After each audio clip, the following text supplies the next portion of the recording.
Please listen carefully. Well, hello, universe, and welcome to the Optimist Daily Update. I'm Kristy Jansen. And I'm Summers McKay. And we are part of the team behind the Optimist Daily, making solutions the news. We bring you reader-funded solutions news every day in order to change the tenor of news media, social media, and the direction of your day to help make it one focused on solutions.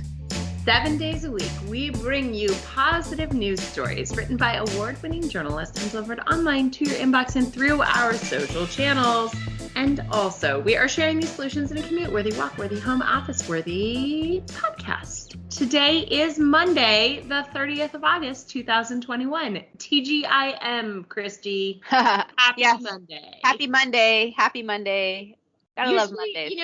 Usually we try to kick it off like Monday with some positive optimism, some determination. I'm feeling good about the world. I have to tell you, the Optimist Daily, we have had another month of growth. I am so excited. We have this winning solution right now for positive news. Our site is doing really well and our subscribers are growing and our emissary community is growing. And Kristy, I am feeling so excited by what we do here. But you have kind of an amazing letter that came in from one of our emissaries. I don't know if you have it handy.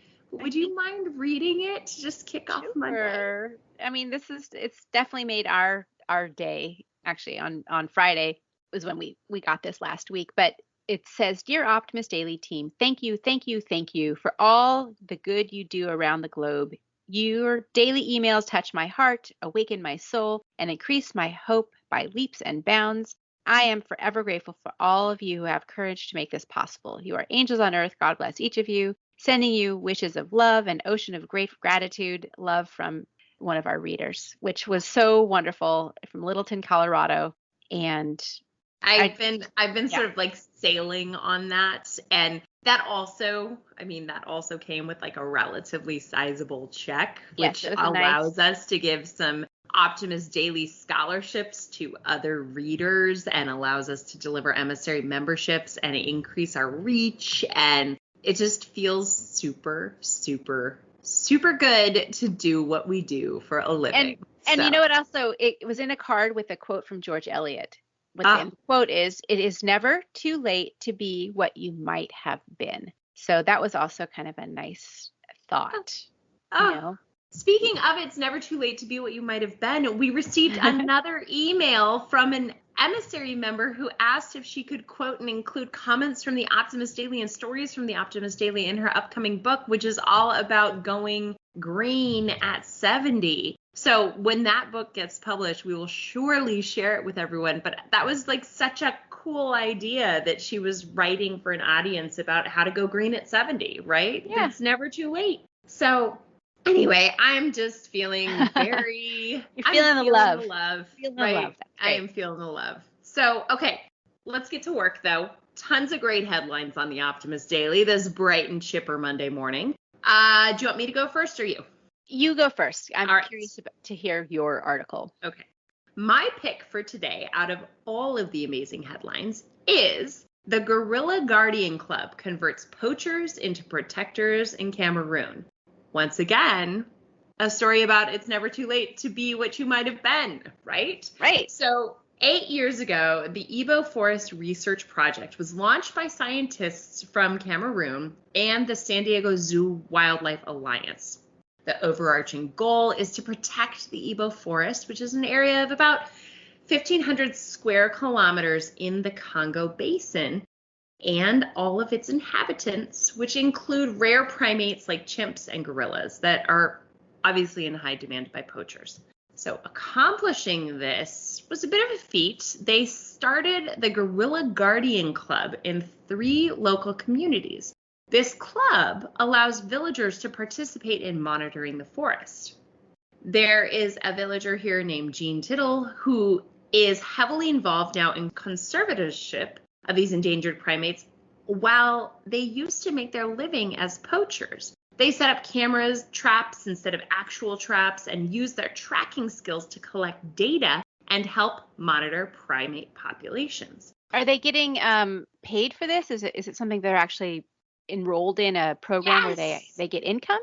So instead of earning a living through poaching, once the villagers join the club, they receive training on animal husbandry and agriculture. Poachers turn farming into a stable life because hunting is actually not that lucrative. So they're not paid for the skills they're learning in the Guerrilla Protection Club, but they are given skills training that creates more sustainable revenue and income, as well as elevates the entire community's productivity. Hmm.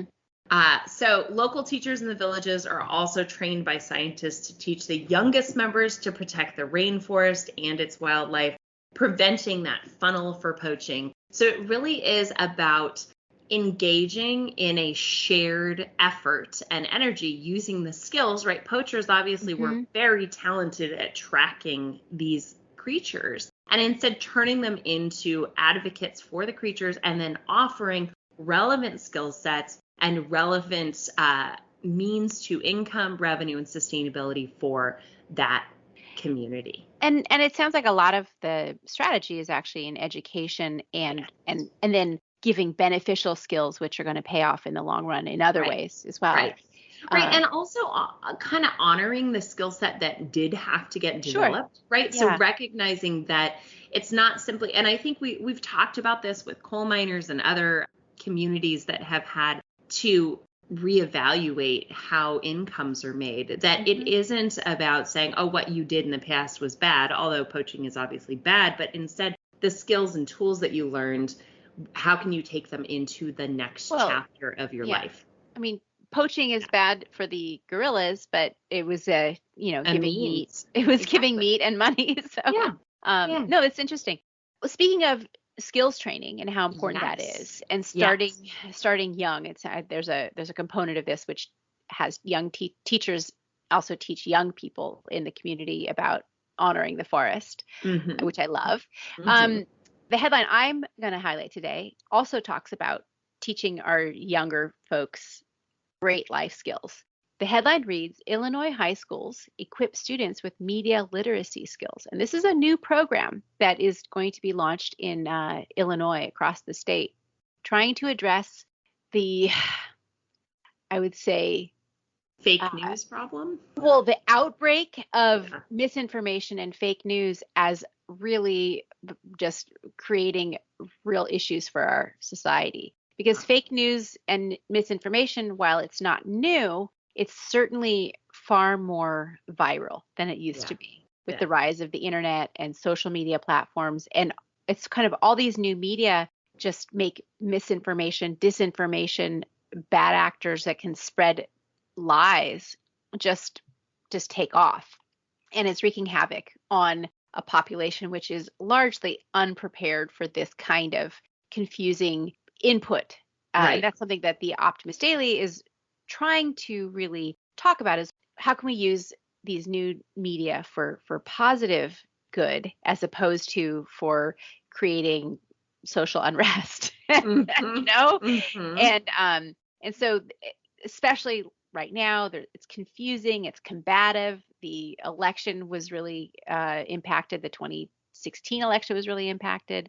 2020, the pandemic, and all of these things have come out lately. So Illinois is the first state to really take this into its actual high school curriculum, and it's going to be teaching news literacy to all of the students. And I think we get confused. We think that, young people, high schoolers, are more literate because they've grown up with it. But as a matter of fact, that's not true. In an interview with NPR, Joel Breakstone, who's the man heading the Stanford History Education Group, explains that young people are actually quite susceptible to misinformation, and they don't necessarily have the markers to know how to sift out what's a real source and a real legitimate communication from a bad actor.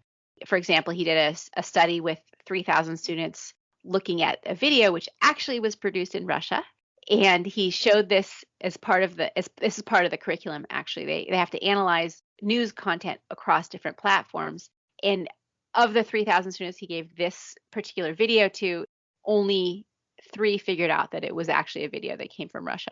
So that really shows that it's just because you think kids are super savvy, they're not necessarily always. So part of the news literacy curriculum helps to teach 9th graders and 10th graders how to read news and how do you check it using something called lateral reading, for example. That's where you open a new tab and you leave the original post to find out more source. Because if you stay in the same post, it just gives you more information, which can reinforce the misinformation.